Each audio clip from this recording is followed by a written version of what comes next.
The steady, reassuring hum of a Boeing 707's engines was a promise. For over 300 souls strapped into their seats, it was a promise of new beginnings in San Francisco, of family reunions, of million-dollar deals. But for one man, seated in the plush comfort of business class, that hum was the countdown to his own spectacular ruin. And he didn't even know it yet. He believed his ticket bought him a seat, a drink, and the right to his own prejudice. He was about to learn in the most public and permanent way possible that some choices come with a price far higher than airfare. What happened on Trans-American Flight 227 wasn't just an argument. It was the single moment that would obliterate a man's entire world before the plane ever left the ground. The boarding process for Trans-American Airways Flight 227 from JFK to San Francisco was an exercise in controlled chaos, a familiar ballet of wheeled luggage and rustling jackets. Passengers, each lost in their own world of pre-flight thoughts, flowed down the jet bridge. In the relative calm of the business class cabin, Dr. Imani Thompson had already settled into her window seat, 8A. A copy of the New England Journal of Medicine lay open on her lap. Its dense text a familiar comfort.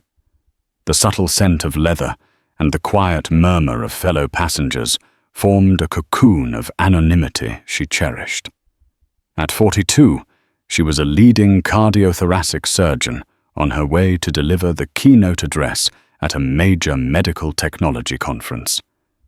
This flight was supposed to be 6 hours of peace, a final opportunity to review her notes and mentally prepare. The passenger for the aisle seat, 8B, arrived with a sigh of weary importance. He was a man in his late 50s, his tailored suit jacket unbuttoned to reveal a crisp white shirt, strained slightly by a prosperous belly. His silver hair was perfectly coiffed, and his expensive watch glinted under the cabin lights. He heaved a heavy leather briefcase into the overhead bin. With a grunt, his movements broadcasting a sense of ownership over the space around him. This was Arthur Jensen. He turned to his seat and froze. His eyes, a pale and dismissive blue, flickered from the seat number 8B to the woman sitting by the window, and then back again. A faint, almost imperceptible sneer curled his lip. He did not make eye contact with Dr. Thompson. Instead, he looked at her as if she were a piece of misplaced luggage. Imani felt the shift in the air. It was a pressure she had felt 1,000 times before in boardrooms, at academic mixers, even in the hushed corridors of her own hospital. It was the silent, arrogant questioning of her presence in a space someone else felt belonged exclusively to them. She met his gaze evenly, a calm and neutral expression on her face, before returning her attention to her journal. She would not be the one to create a problem. Arthur Jensen, however, had no such reservations. He flagged down the nearest flight attendant, a young woman named Sarah, with a warm but professional smile. "Excuse me," he said, his voice a low but commanding rumble. "I believe there's been a mistake with my seating." Sarah's smile remained fixed. "Of course, sir. Let me see your boarding pass. You are Mr. Jensen, seat 8B. That's what it says." He clipped, not bothering to show her the pass. "But this arrangement is unacceptable." He gestured vaguely towards the window seat, his hand stopping short of pointing directly at Imani. Sarah glanced at Dr. Thompson, then back at Jensen, her training kicking in. "Is there an issue with the seat itself, sir? I can assure you it's a standard business class seat." "The seat is fine," Jensen said, lowering his voice to a conspiratorial yet somehow louder whisper. "The occupancy is the issue. I am not comfortable. I paid a significant amount for this ticket, and I expect a certain level of comfort. I'd like to be moved. Imani's fingers tightened on the edge of her journal. She did not look up. Every muscle in her body tensed, bracing for the inevitable escalation. She could feel the eyes of the passengers in the rows behind them, turning in their direction. The quiet murmur of the cabin was dimming, replaced by a strained silence. Sarah's smile faltered for a fraction of a second. She understood now. This was not about a broken tray table or limited leg room. "Sir," she began, her voice a model of practiced calm, "the flight is completely full. We don't have any other business class seats available." "Then move me to first class," Jensen demanded, not asked. "First class is also fully booked, sir." "Then I'm sure someone would be willing to switch," he said, his gaze sweeping over the other passengers with an air of supreme confidence, as if expecting them to volunteer. A man in seat 7C, a young tech entrepreneur named Ben Carter, lowered his noise-cancelling headphones. His brow furrowed. He had heard the entire exchange. He watched as Jensen puffed out his chest, an immovable object of pure entitlement. "Sir, I cannot ask another passenger to move. This is your assigned seat." Sarah insisted, her voice firmer now. Young Lady Jensen said, his tone dripping with condescension. "My company spends over $1 million a year with this airline. I am an executive platinum member. I think you can find a solution. I will not be sitting here for 6 hours." The final word here was loaded with a meaning that was as ugly as it was unmistakable. He was not talking about a chair. He was talking about proximity to the calm, impeccably dressed black woman by the window. Dr. Imani Thompson finally closed her journal, the soft snap of the cover echoing in the quiet cabin. She turned her head and looked directly at Arthur Jensen. Her eyes, dark and intelligent, held no anger, no fear, only a profound, weary clarity. "Is there a problem?" she asked, her voice steady and clear, cutting through his bluster. For the first time, Jensen was forced to acknowledge her directly. He was momentarily taken aback, his arrogance sputtering. "This has nothing to do with you," he lied, his face flushing a blotchy red. "This is a matter of my personal comfort. It seems my presence is the source of your discomfort." Imani stated not as a question, but as a fact. "Let me be clear. I will not be moving. I will not be made to feel uncomfortable to accommodate your prejudice. So I suggest you find a way to deal with it." The cabin was now dead silent. Every passenger within earshot was wrapped, a mixture of shock and outrage on their faces. Sarah, the flight attendant, looked from Imani's dignified composure to Jensen's sputtering rage and knew this was beyond her. She touched her earpiece. "I need the purser and the captain at seat 8B, immediately." Arthur Jensen scoffed, a smirk returning to his face. He believed authority would surely see things his way.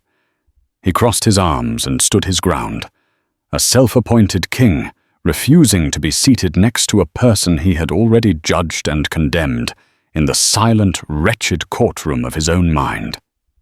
He was about to learn that on an aircraft there is only one true authority, and it was on its way.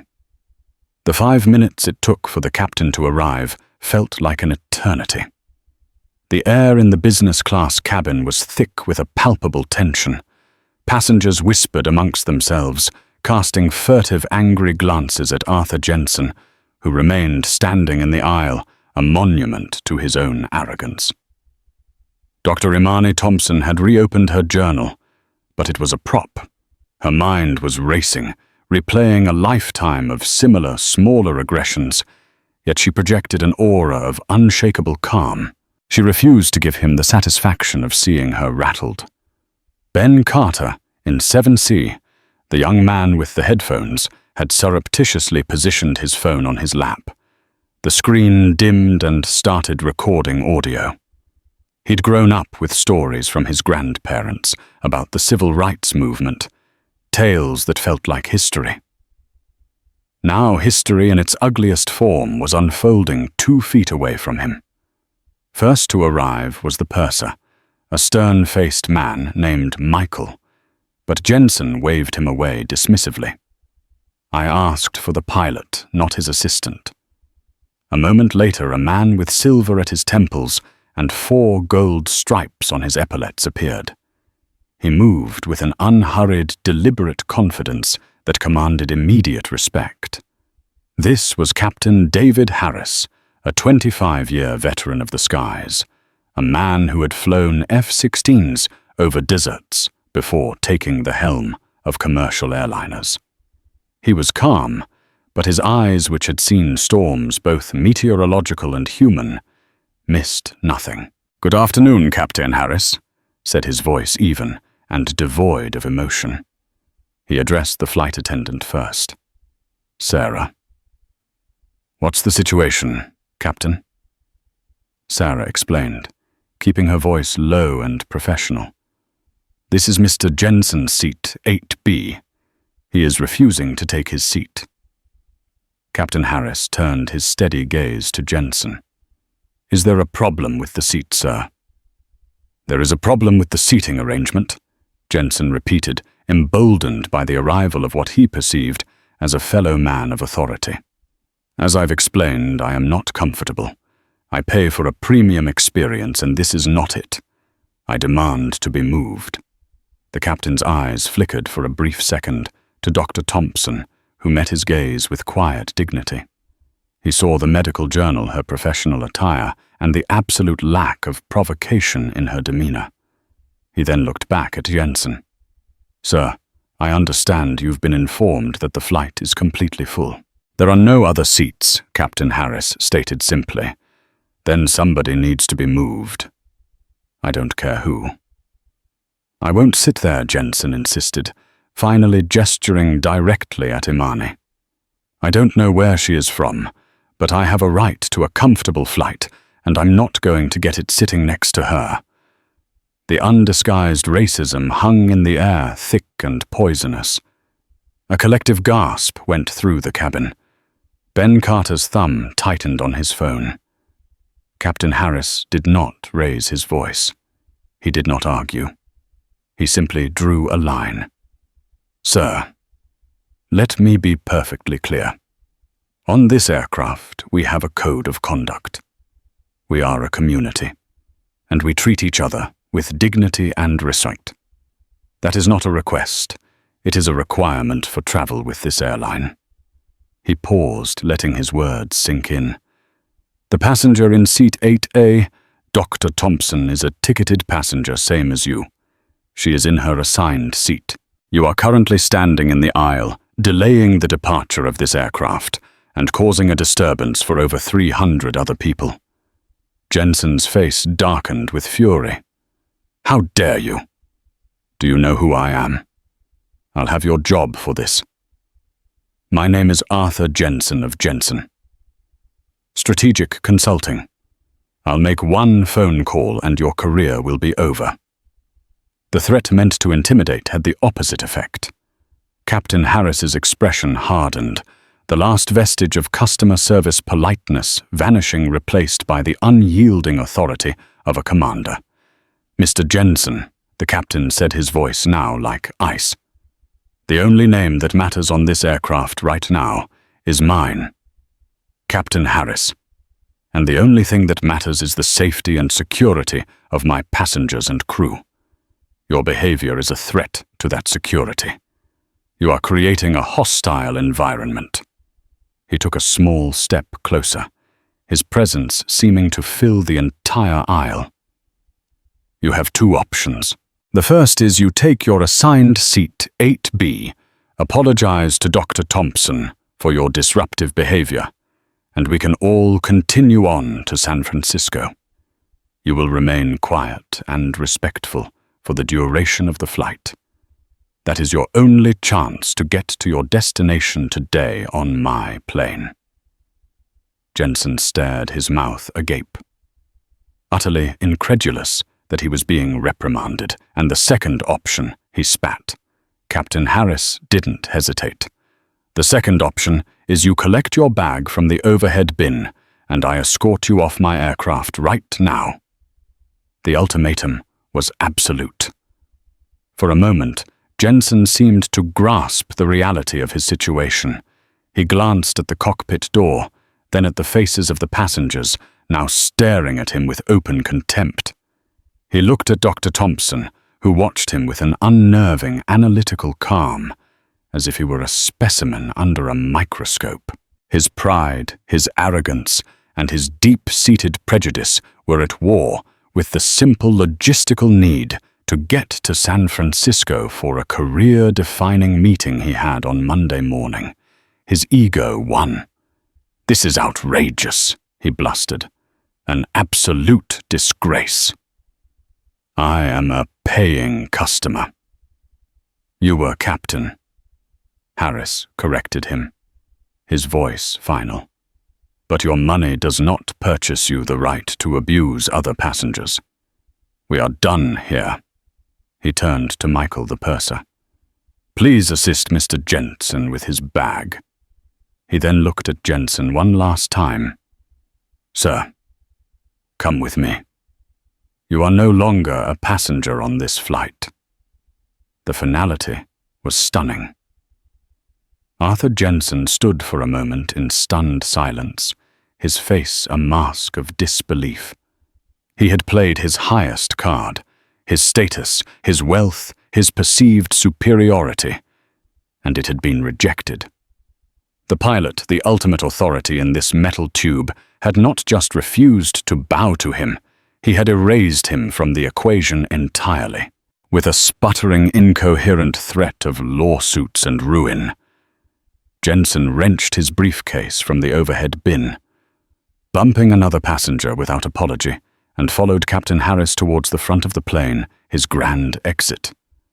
A walk of shame.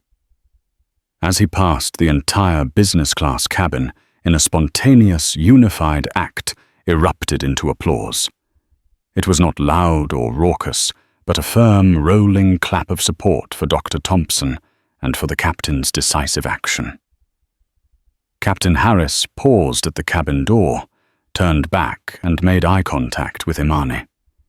He gave her a single respectful nod. She nodded back, a silent exchange of understanding and gratitude. Then the captain and the disgraced passenger disappeared up the jet bridge. A few moments later, the heavy door of the Boeing 707 was closed with a solid, satisfying thud. The hydraulic hiss as it sealed was more than just a sound. It was a verdict. Arthur Jensen was out, and Flight 227, now a little lighter, was finally ready for departure. As the engines of Flight 227 spooled up with a powerful roar, a palpable sense of relief washed over the cabin. The departure, though delayed by 20 minutes, felt like a victory. The empty seat next to Dr. Imani Thompson 8B was a quiet testament to the boundary that had been drawn and defended. Shortly after reaching cruising altitude, the seatbelt sign pinged off and Captain Harris's voice came over the intercom. It was calm and steady, but carried a new weight. "Good afternoon, ladies and gentlemen. This is your captain speaking. I'd like to apologize for the slight departure delay out of New York. As some of you may be aware, we had to deplane a passenger who was causing a disturbance and failing to comply with crew instructions. I want to be very clear. Trans-American Airways has a zero-tolerance policy for harassment of any kind. The safety, comfort, and dignity of every single person on this aircraft is our absolute top priority. We appreciate your patience and understanding. Now sit back, relax, and we'll have you in San Francisco in just under 6 hours." The message was clear, and it was for everyone. It wasn't just an apology for a delay. It was a reaffirmation of values. Sarah, the flight attendant, approached Dr. Thompson's seat. "Dr. Thompson," she said softly, "I am so sorry you had to experience that." "Thank you, Sarah."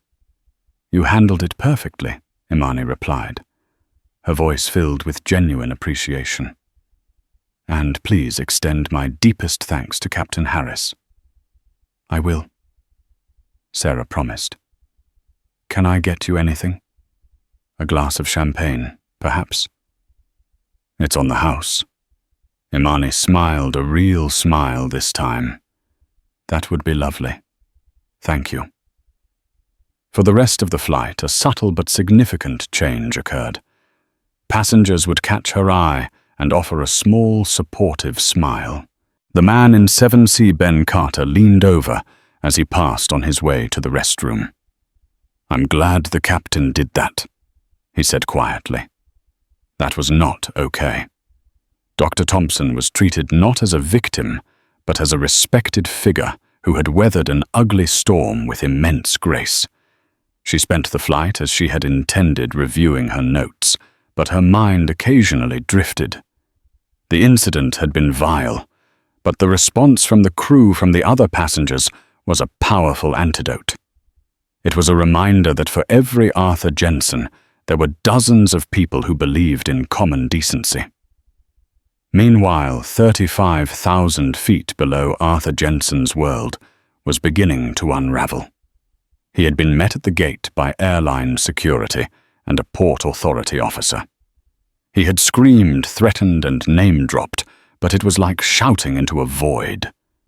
They listened patiently, their faces impassive, before informing him that he was banned from Trans-American Airways, pending a full review. His checked luggage would be waiting for him at baggage claim in San Francisco. He was on his own. Stranded at JFK, his fury curdled into a cold panic. The Monday morning meeting with Vance Innovations in Palo Alto, was the culmination of a year's work. It was a $50 million contract to overhaul their corporate strategy, a deal that would elevate his consulting firm to a new stratosphere. Everything depended on it. He frantically worked his phone, his fingers jabbing at the screen. He booked a seat on a red-eye flight with another airline, a cramped middle seat in economy for an exorbitant last-minute price. It was a humiliating downgrade. He then called his junior associate, Marcus Thorne, who had flown to San Francisco a day earlier to prep for the meeting. "Marcus, it's me. There was a situation, a ridiculous, overblown misunderstanding on the flight. I've been delayed. Arthur, what happened?" Marcus asked, his voice tight with anxiety. "Everything is set for Monday. We can't afford any mistakes. It's handled." Jensen snapped, not wanting to admit the humiliating truth. "There was an issue with an incompetent flight attendant. I'll be there tomorrow morning. Just make sure everything is perfect. The Vance deal is everything." He hung up, the lie tasting sour in his mouth. He spent the next 8 hours stewing in the crowded, noisy terminal, a ghost at the feast of travel. His tailored suit was now rumpled, his face etched with stress. He was no longer the king of business class. He was just another weary traveler in a sea of them, stripped of his status and simmering in a toxic brew of resentment and self-pity. He blamed the flight attendant, the captain, and most of all the quiet, dignified black woman who had refused to be erased. It never once occurred to him to blame himself. Unbeknownst to him, another event was unfolding that would seal his fate far more effectively than a missed flight. Ben Carter, the young man from seat 7C, was a freelance journalist. The audio file on his phone was crystal clear.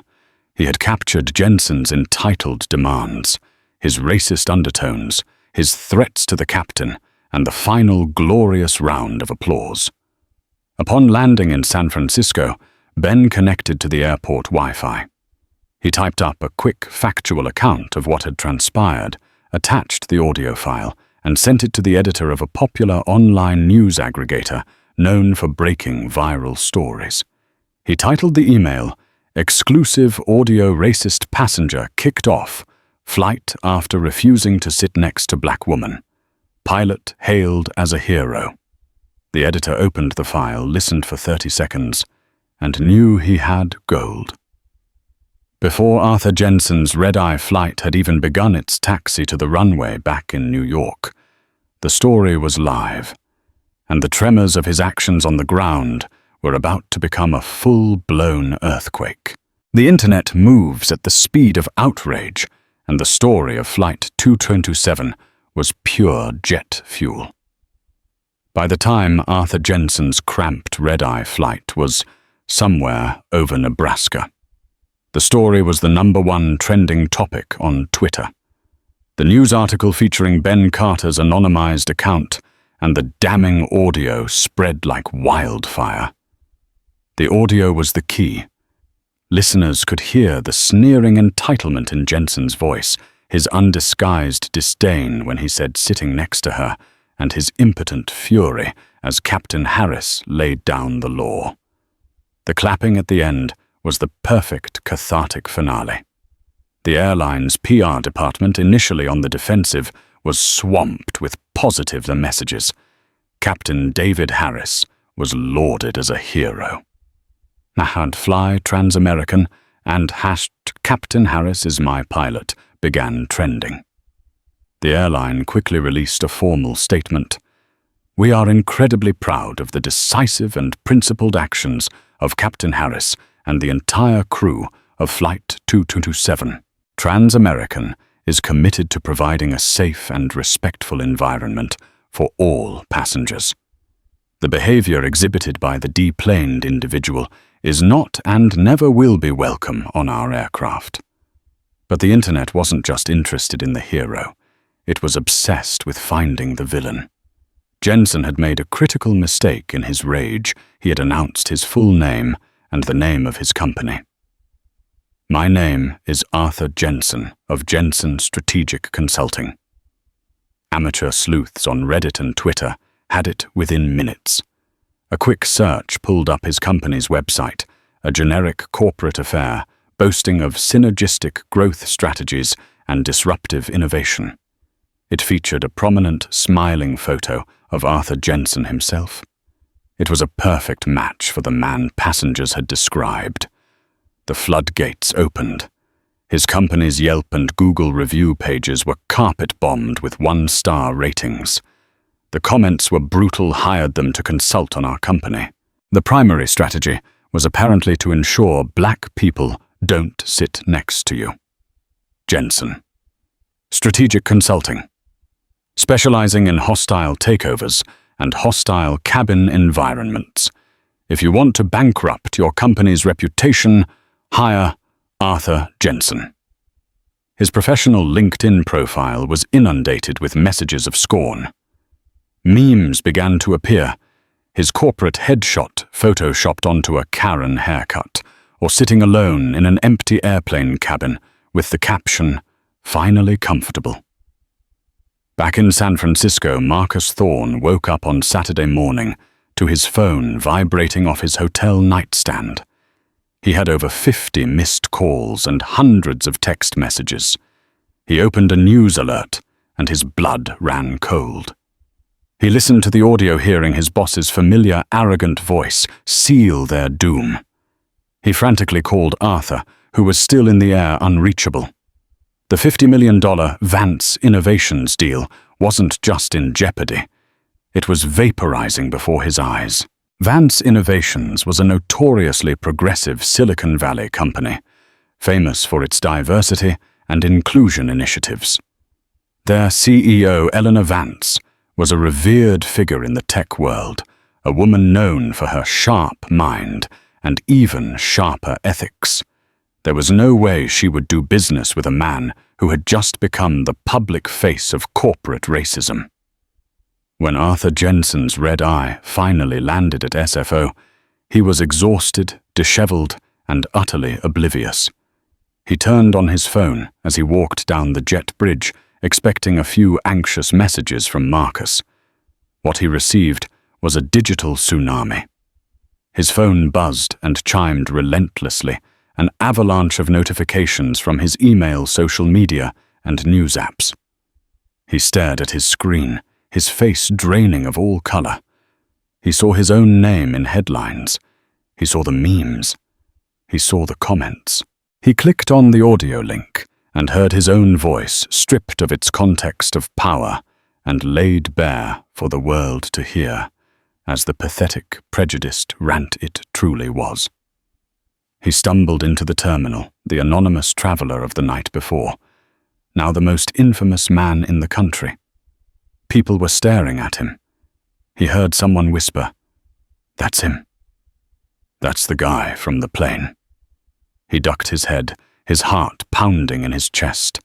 The confidence and authority he had carried his entire life had vanished, replaced by a raw, primal fear of being seen.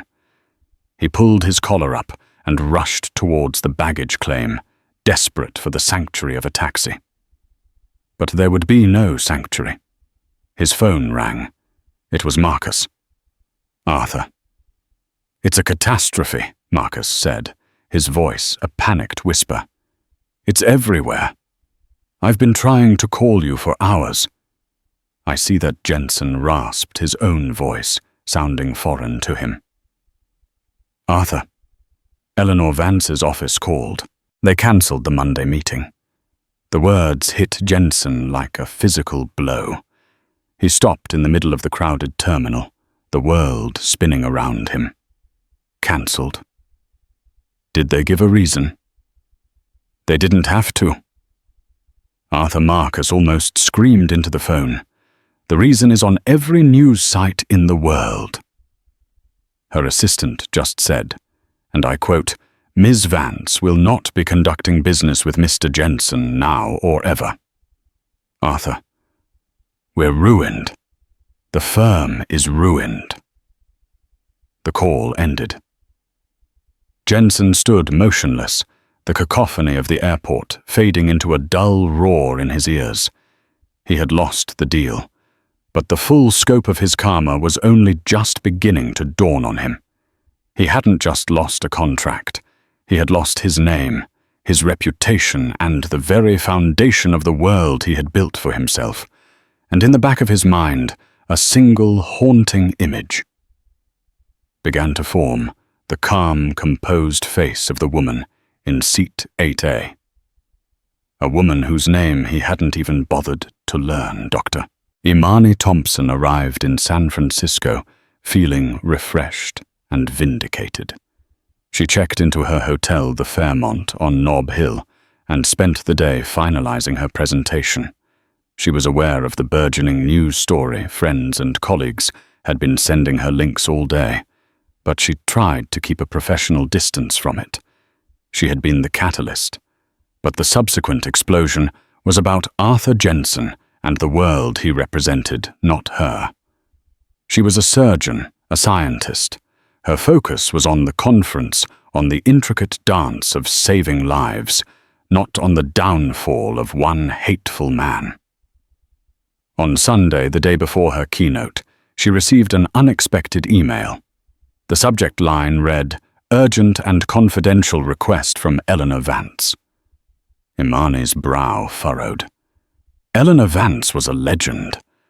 The founder and CEO of Vance Innovations was one of the most powerful figures in the medical technology sector. Her company's venture capital arm was a kingmaker, and their research and development labs were years ahead of the competition. Imani knew of her by reputation, but had never met her. The email was brief and direct. "Dear Dr. Thompson, I am aware of the unpleasant incident you endured on your flight to San Francisco. I was appalled to hear what happened, and I admire your incredible grace under pressure. My company was scheduled to have a meeting tomorrow with the man who was removed from your flight. That meeting and any possibility of a future relationship has been cancelled. I am reaching out for 2 reasons. First, to offer a personal apology that your journey to our city was marred by such ugliness. Second, on a more professional note, I have been following your research on robotic-assisted mitral valve repair for the past year. It is revolutionary. I believe our R&D department could help scale your work in ways you may not have imagined. I know this is last minute, but would you be available to meet with me tomorrow morning? I am clearing my schedule. I believe we have much more productive things to discuss than the corporate strategy of a failed consultant. Sincerely, Eleanor Vance. Imani sat back, stunned. The email was a masterclass in executive action, a swift moral judgment, a direct apology, and a brilliant business proposition all in one. The meeting Jensen had destroyed his life over had been with Eleanor Vance, and now Vance was offering that same time slot to her. The irony was so thick, so perfectly poetic, it was almost unbelievable. This was the true karmic twist.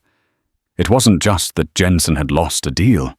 It was that the opportunity, the very prize he had been chasing, was now being handed to the woman he had deemed unworthy of sitting next to him. Imani quickly typed her reply, accepting the meeting.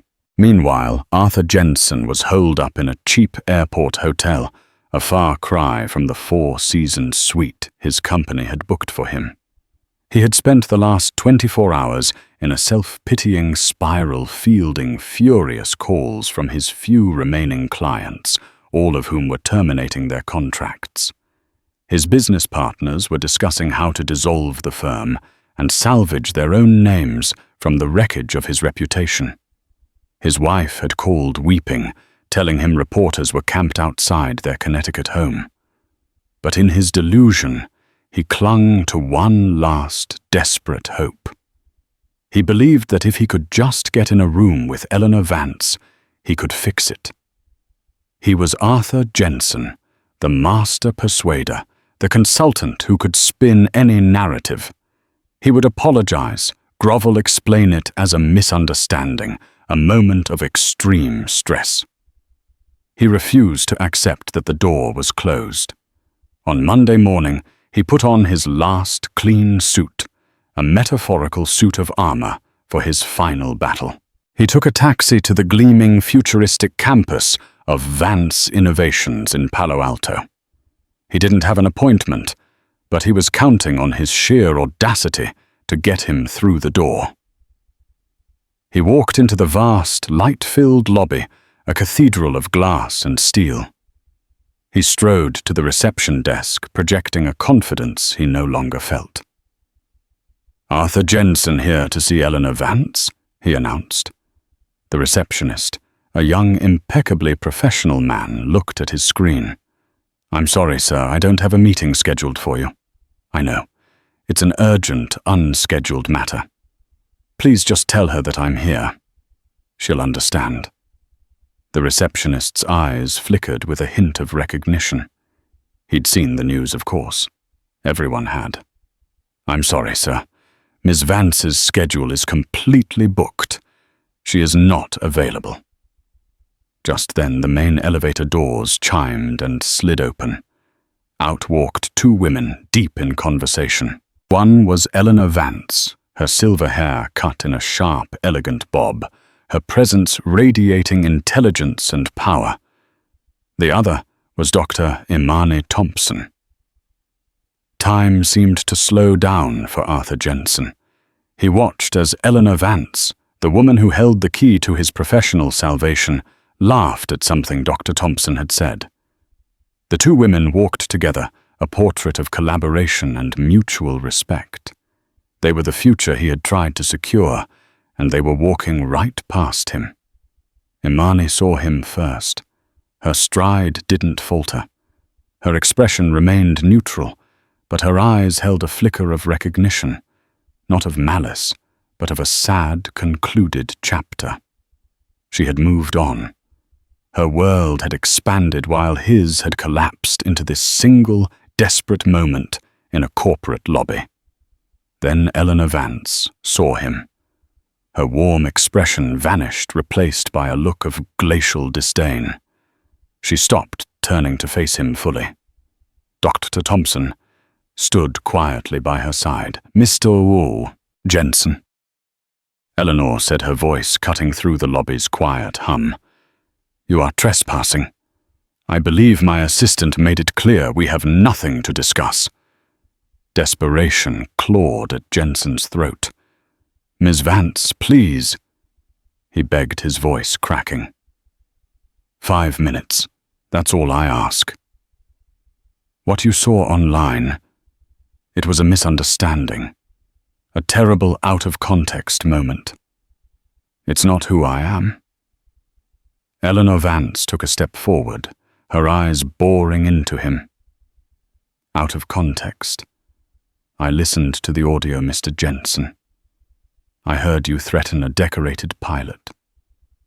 I heard you demean a woman who it turns out is one of the most brilliant surgical innovators in the country. And most importantly, I heard the profound disrespect in your voice. That wasn't out of context. That was a window into your character." She gestured towards Dr. Thompson. "This is Dr. Imani Thompson. We just concluded a meeting. I've offered Vance Innovations full backing to her research, a partnership that will be worth hundreds of millions of dollars and will save thousands of lives. This is the work we do here. We build the future. We partner with brilliant ethical people." She then turned her gaze back to Jensen, her voice dropping to a low, devastating whisper. "What is it you do, Mr. Jensen? You advise companies. Let me give you some free advice. A company's greatest asset and its greatest liability is its people. Your character is a liability. Your prejudice is a disease. And I would sooner burn this company to the ground than let you consult on so much as the brand of coffee we serve in the break room." Every word was a hammer blow dismantling the last remnants of his ego. He had come here for a negotiation, but this was a sentencing. He looked at Dr. Thompson, a desperate, silent plea in his eyes. She offered him nothing. No anger, no pity. Just the quiet finality of a closed door. Her silence was more damning than any accusation. It told him he was no longer relevant to her story. He was a footnote, an obstacle that had been overcome and left behind. "Security," Eleanor Vance said calmly to the receptionist. "Please escort Mr. Jensen from the premises, and make sure he's added to the list of individuals who are never to be granted access to any of our facilities globally." 2 uniformed security guards materialized, their presence polite but non-negotiable. They flanked Arthur Jensen. The lobby, which had seemed so full of opportunity on his way in, now felt like a sterile, inescapable cage. As the guards led him towards the revolving doors, he took one last look back. Eleanor Vance had her hand on Dr. Thompson's shoulder, leading her towards the elevator, already back to discussing the bright future they would build together. The revolving door spun him out into the bright, indifferent California sun. He stood on the curb, a man in a rumpled suit with no meeting to attend, no company to return to, and no reputation to his name. He had refused to sit next to a black woman for 6 hours, and in exchange he had lost everything forever. The karma wasn't just that he'd been punished. The karma was that he had been replaced. He had made himself irrelevant, a ghost haunting the edges of a world that had moved on without him. 6 months later, the echoes of Flight 227 had settled, but their impact had irrevocably altered the lives of everyone involved. For Arthur Jensen, the silence was the most punishing karma of all. His firm, Jensen Strategic Consulting, had been dissolved in a fire sale of assets, its name too toxic to survive. His partners had bought him out for pennies on the dollar, their separation agreements filled with clauses that legally gagged him from ever associating his name with theirs. His wife, humiliated beyond repair, had filed for divorce. He sold their sprawling Connecticut home to cover his legal fees and moved into a small, anonymous apartment in a different state. He was a pariah in the corporate world he once commanded. Occasionally his name would surface online as a cautionary tale, a meme, a "where are they now?" piece on the villains of viral videos. Each mention was a fresh stab of humiliation, a reminder of the man he used to be and the ghost he had become. The grand architect of corporate strategy couldn't even strategize his way out of a paper bag. He was left with nothing but time to contemplate the moment he chose hate over decency, and how that single choice had cost him everything. Captain David Harris received a commendation from the CEO of Trans-American Airways in a company-wide ceremony. He became an internal symbol of the airline's values, his story used in training modules for new pilots and flight crews on de-escalation and upholding the company's code of conduct.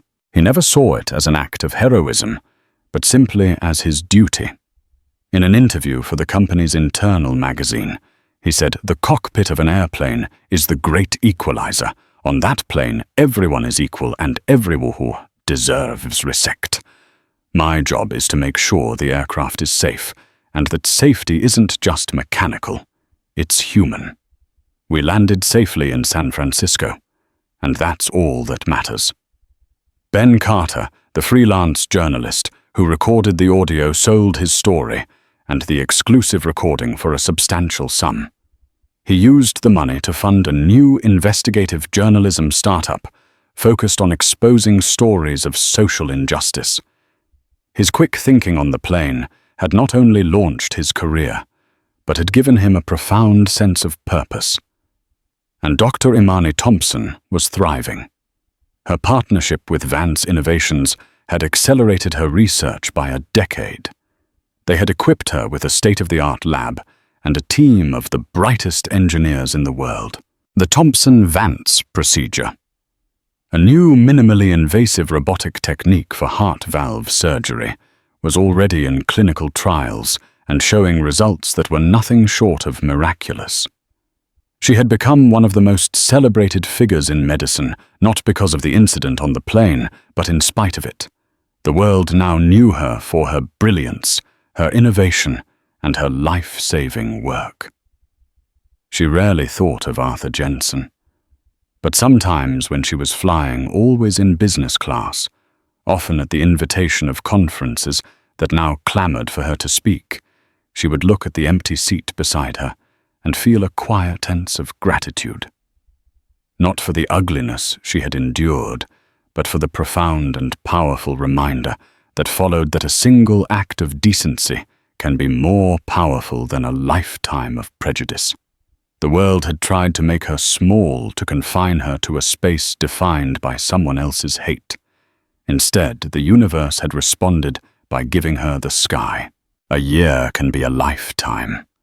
For some, it is a period of incredible growth, of opportunities seized and futures built. For others, it is a slow, grinding erosion of the self, a year spent paying an endless debt for a mistake that took only a few seconds to make. For Dr. Imani Thompson, the year had been one of meteoric ascent. The Thompson-Vance procedure was being hailed by the medical community as the most significant advance in cardiology in 20 years. She was the face of a new era in surgery, calm, brilliant, and deeply committed. She appeared on the covers of scientific journals and on morning news shows, always deflecting praise to her team and focusing on the patients whose lives would be saved. The incident on Flight 227 was a distant, almost forgotten footnote in her story, a bizarre prologue she never mentioned. Her life was defined by her achievements, not by another man's prejudice. For Captain David Harris, the year had been one of quiet satisfaction.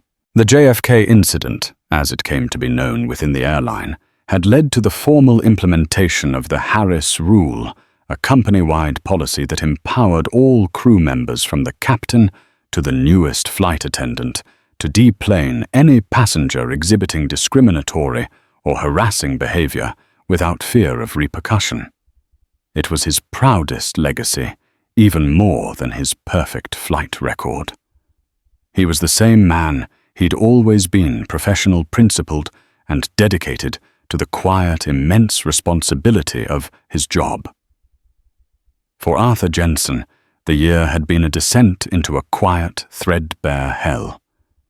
He now lived in a third-floor walk-up apartment in a forgotten corner of Queens, the perpetual roar of the BQE, a constant reminder of a world that was moving on without him. The divorce had been financially ruinous, his name so toxic that no reputable firm would even grant him an interview. The man who once flew in business class and commanded boardrooms now spent his days navigating the grim bureaucracy of unemployment and temporary work. His tailored suits were gone, replaced by worn, ill-fitting clothes from a discount store. The confident stride had become a defeated shuffle. He was a ghost haunted by the memory of who he used to be. But in the desolate landscape of his new life, a poisonous weed had taken root: bitterness. He accepted no blame. In the narrative he replayed endlessly in his mind, he was the victim. He was a man martyred by the woke mob, a casualty of cancel culture. He would sit in the greasy spoon diner down the block, nursing a cup of watery coffee, and watch the news on the small, flickering television mounted in the corner. One Tuesday morning, her face appeared. Dr. Imani Thompson, looking poised and radiant, was being interviewed about her groundbreaking surgical procedure. "It's truly remarkable, Doctor," the host gushed. "To think this will save thousands of lives. The credit belongs to a vast team of researchers and engineers," Imani said with her characteristic humility. "I was just fortunate to be a part of it." Arthur stared at the screen, his knuckles white around his coffee cup. He didn't see a brilliant surgeon. He saw the woman from seat 8A. He saw the source of his ruin. In his twisted logic, her success was built upon his failure. He believed her fame was a direct result of their encounter, that she had somehow leveraged her victimhood to climb the ladder, a ladder he had been kicked off of. The idea that her success was earned, that it had been blossoming long before she ever met him, was a reality his shattered ego could not accept. "She stole my life," he muttered to himself, the words a sour taste in his mouth. The waitress refilling his cup gave him a wide berth. He was the diner's resident spectre, the angry old man who mumbled at the television. That afternoon, he had a shift.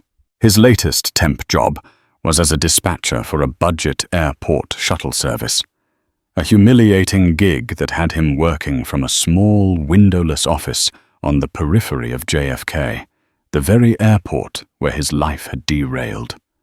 He spent his days routing beat-up vans to pick up weary travelers, his voice a monotone drone over a crackling radio. The symphony of roaring jet engines, once the soundtrack to his power, was now a form of daily torture. As his shift ended, he walked through the lower level of Terminal 4 heading for the bus stop. The terminal was a river of humanity families, reuniting business travelers, striding with purpose, students embarking on adventures. It was a world he used to belong to, a world from which he was now exiled. He kept his head down, but a flash of gold on a navy blue uniform caught his eye. A pilot was walking ahead of him, his posture erect, his movements assured. The pilot stopped to speak with a young gate agent, and when he turned, the late afternoon sun, streaming through the terminal windows, illuminated his profile. It was Captain David Harris. Arthur froze, his heart hammering against his ribs. The captain looked exactly the same, calm, authoritative, a man entirely comfortable in his own skin. He was laughing with the gate agent, a picture of easy professionalism. For a moment, A wave of pure, unadulterated hatred washed over Arthur. This was the man who had passed judgment, the man who had shut the door. He wanted to scream, to rush forward and unleash the year of venom he had stored inside him. But his feet were rooted to the spot. What would he even say? The power imbalance was as vast and unbridgeable now as it had been on that plane. He was a nobody. The captain was a commander. As if sensing he was being watched, Captain Harris's gaze drifted from the gate agent and swept across the terminal. His eyes passed over Arthur, then flickered back, a faint frown of concentration on his face. The recognition was not instant. Arthur was no longer the preening executive in the bespoke suit. He was a gaunt, grey-faced man in a cheap coat. But then the captain's eyes locked onto his. The recognition dawned. Arthur's breath caught in his throat. He braced for anything. A look of disgust, a smirk of triumph, a call for security. But Captain Harris did none of those things. His expression was unreadable, a professional mask of neutrality. There was no anger. There was no pity. There was simply acknowledgement. He saw the wreck of a man before him, the ghost of Flight 227, and he gave a single, almost imperceptible nod. It was not a nod of greeting. It was not a nod of forgiveness. It was a nod of finality, a quiet, clinical confirmation of a past event. Then Captain Harris turned back to the gate. Agent finished his conversation and walked with purpose towards his flight, his wheeled pilot's bag gliding silently behind him. He didn't look back. The simple, emotionless gesture broke Arthur Jensen in a way that shouting and condemnation never could have. The nod told him everything. It told him that the captain's life had continued unaffected and undiminished. It told him that the incident, which was the all-consuming, defining catastrophe of Arthur's life, was just a resolved issue for the captain, a piece of turbulence navigated long ago. Arthur stood there long after the captain had disappeared from view, the river of travelers flowing around him as if he were a rock. He was invisible. The hatred that had sustained him for a year suddenly felt hollow, a pointless, exhausting burden. He wasn't a martyr. He wasn't a victim. He was just a consequence. He finally turned and walked toward the bus stop, the roar of a departing 777 overhead. The sound was no longer a taunt. It was just a sound. The sound of a world that had left him behind, a world that was flying on to better places without him. The story of Flight 227 is a powerful, real-life reminder that our choices, big and small, create ripples that we can't always predict. Arthur Jensen's story ended in ruin, not just because of a single act of prejudice, but because his character was fundamentally bankrupt. Dr. Imani Thompson's story soared to new heights, not because she was a victim, but because her dignity and excellence were undeniable. And Captain David Harris showed us all what true leadership looks like, drawing a clear, unwavering line in the name of human decency. This story shows that karma isn't always a mystical force.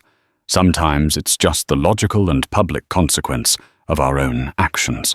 The world is full of these moments, and it's up to good people to stand up and be the captain of their own space. If this story resonated with you, and you believe in the power of standing up for what's right, please take a second to hit that like button. Share it with someone who needs to hear it, and make sure you subscribe to the channel and ring that notification bell. We share stories that matter, stories that challenge us, and stories that prove in the end that character is everything. Thank you for listening.